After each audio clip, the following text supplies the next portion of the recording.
Hey everybody, Mary Despe here.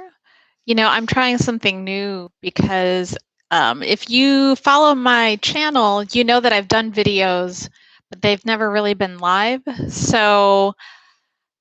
if you've also followed my videos, you know that I say, oh, we're going to post every week. And then I do it sometimes and then I forget for a few weeks. And, I'm really making a pledge to post more regularly.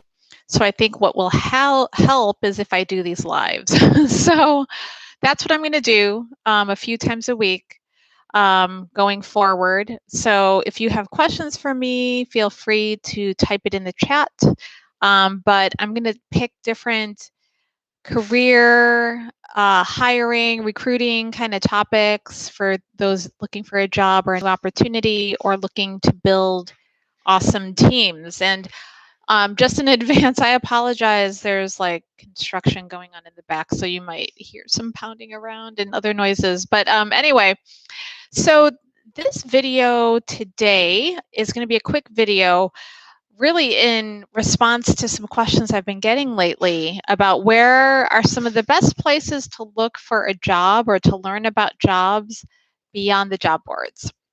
So don't get me wrong, job boards, very important resource to most people out there looking for a new opportunity. So sites like Indeed, Simply Hired, Glassdoor, LinkedIn, all of these things, very important in the ecosystem for job seekers. However, instead of just looking for what's posted or getting signed up for notifications on new jobs that are, in your interest, what you're looking for, you can also be a bit proactive with a few things that you can do on websites and just things outside of looking for job descriptions and job postings. Okay. So one of the things one of the big things that I think people might be aware of, but they don't utilize enough is the hashtag. If you go on any social platform, you can see it on LinkedIn since we're talking about jobs, but pretty much any platform that's out there social media wise, if you put in a search by hashtag, like hashtag recruiting, hashtag we're hiring, hashtag open for work, whatever the case might be, you can get creative. You can see who else is posting that same hashtag. And more often than not, companies are using those hashtags in posts, in press releases, news that are out there showing that they are expanding their teams or they will be looking, or it's a call for action to just submit, right? So look for that. You can do that easily in the search field on any of these platforms, like in keywords or just like in general. Once you log in, usually a search bar, you can put hashtag and whatever you want. You will pull up amazing things on there. Basically, people who express their same interest in that or their same need will, magically pull up all those posts. So that is a great way to look for that. Another suggestion that I make to people for finding jobs, it does take a little bit longer. It's not instant gratification like typing in a hashtag, but one of the things that I do believe in that really honestly is the best way to find a job, in my opinion, is to work your network. It's the connections of people that you are connected to. Or if you're not already connected to, who you reach out to and ask for help, build that rapport with. So in many ways, it's networking.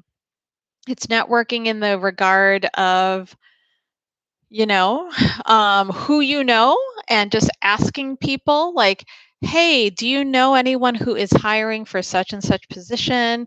Or at least putting it out there of your intention that you are looking for a role, something new. You want to put that out there within your trusted network, or maybe even face to face with people that you trust if you don't necessarily want it broadcast to the world that you're looking, especially if you're employed. It may not be the best kind of message you want to put out there.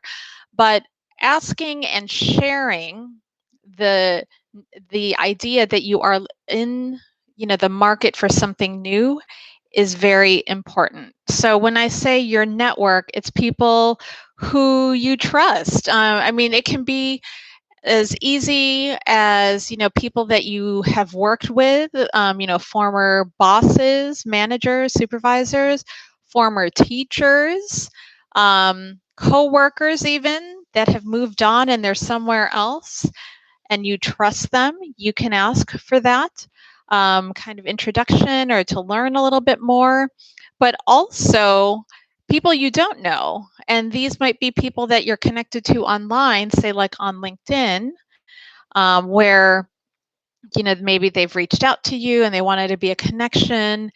You don't know them that well, but they're in your network. You could always engage in some sort of dialogue to ask for assistance or at least to let them know that you're looking.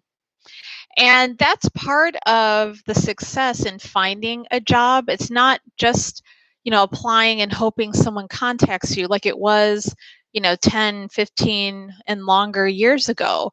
Now, job seekers need to be a little more proactive, not just in doing the homework of applying, but also promoting themselves.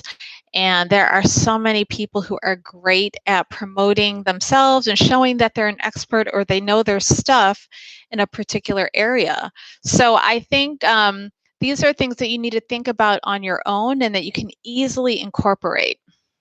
Just a thought about reaching out to people that you don't know on, say, like LinkedIn or other platforms.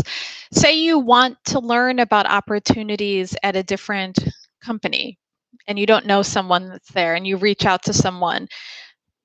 I would suggest that you take a pretty informal approach, but respectful in your request. So this would mean when you're reaching out to someone for a job or wanting to learn more about opportunities at their company and you don't know them well, instead of that first email being like, hey, can you give me a job? My name is Mary. Hi.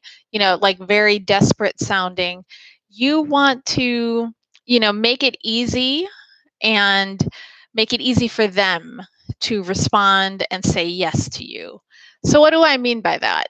A lot of times the easiest way to get someone to respond to you is to ask for, 15 minutes of their time to get some ideas and chat through, what they're doing at their company because you were always interested in employment there. You want to set forth, not a lot of time for them to spend because they're volunteering their time, right? And you don't know them. So you want to make it as painless as possible for them. So I always suggest like a 15-minute conversation at a time that's convenient for them and a way to be in touch. So an example of this would be, if you were wanting to reach out to someone, just suggesting, hey, I'm free on Fridays or even on the weekend if you have a few minutes, to spare. I know that the work week is really busy for most people. I can call you or we can do a Zoom. Here is my link. How can we connect? I get a lot of these requests as a recruiter, as you could probably imagine. And it's fine. Like, I don't mind if people reach out to me. But what is hard is that it's not always easy to respond to everybody and to honor every single request, right? Just for time and logistics. So I'll share a story. There was a candidate, well, even just somebody on LinkedIn who reached out to me and said, hey, I'd like to talk to you. I'm, a freelancer, this and that. I need jobs. Can you call me on this number to talk about it? And it was like an international number, which normally it's not a big deal for me because there's so many tools now where you can call people across borders. But it's kind of like a blind assumption to think that I'm going to call outside of my country code, like whenever at your at your, not my convenience for someone I don't even know. So you just want to be respectful and mindful of that. And really the bottom line is trying to make it as easy as possible for them so that they will be inclined to respond. And you want to keep your request simple. Instead of saying, can you get me a job? Can you tell me about a job? Can you consider me for this job? Or like, here's my resume, tell me what job I'm good for. Instead of approaching people that you don't know like that, you may just want to ask someone, say, I see your profile, you're doing the work that I'd love to do someday, and I'm hoping that I can move into that as my next step. Do you have 10 to 15 minutes over the next couple of weeks that we could connect really quickly and I can just pick your brain about how you did it? And, that's a softer approach in the request than someone who is more aggressive and being like, me, listen to me, do this for me, even though they may not know you. So just consider these things. And the last little bit of advice that I give to people is that when you do ask for help in finding a job that might not be on a job board, don't be upset if they don't respond to you right away.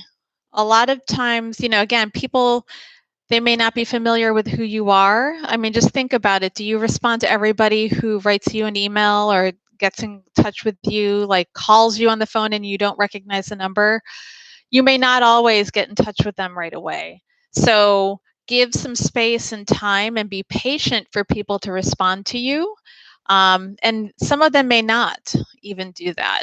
I know for myself, I try to get back in touch with people as quickly as I can, but is it within like a few hours? Not always. Is it even within like 48 hours? Sometimes, but sometimes it gets so busy that like eventually I'll get back to you. But stay patient and open-minded, and the moral of the story is that you can just control what you are doing and not really control what other people are doing. So the more people that you can identify that could be helpful to you and just reaching out to them, the better, because it's bound that someone will be in touch with you and respond to you with your request.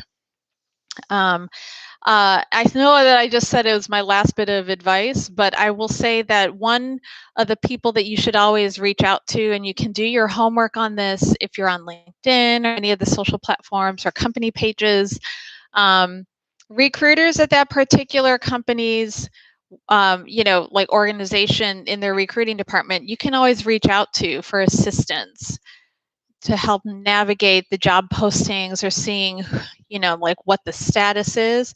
It's not a guarantee that everyone will be back in touch with you, or let alone be assigned to knowing what the status is of your application. But it is at least a way in that if they do not know the person that you're contacting, perhaps they can direct you to a more appropriate resource. So I would recommend taking that approach. And then even just working with recruiters that are not direct corporate recruiters, they're perhaps working for an agency or a search firm. They might call themselves headhunters or whatever. They work with many different clients. I would say that with the right recruiter that are from those kind of organizations, non-corporate environments where they're working with a bunch of different companies, you might want to befriend and develop a rapport with one or two of them so that you can really understand what companies are hiring, what kind of opportunities they are hiring in the marketplace. They really should, a good recruiter in these environments should know what the market looks like, how much roles are paying, the kinds of skills that people are looking for, that sort of thing. So that said, I'm always open to taking questions. Feel free to comment below. You can always send me an email at mary@mkdespe.com. And also, I think we've posted somewhere on the channel where you can sign up for our free monthly newsletter with tips on hiring, interviewing, recruiting, anything career related, and you'll also get in the know for any free classes or special workshops that we're doing virtually. So until then, thanks for tuning in and watching this video. Hope everyone's staying safe and sound, and I'll see you later. Aloha.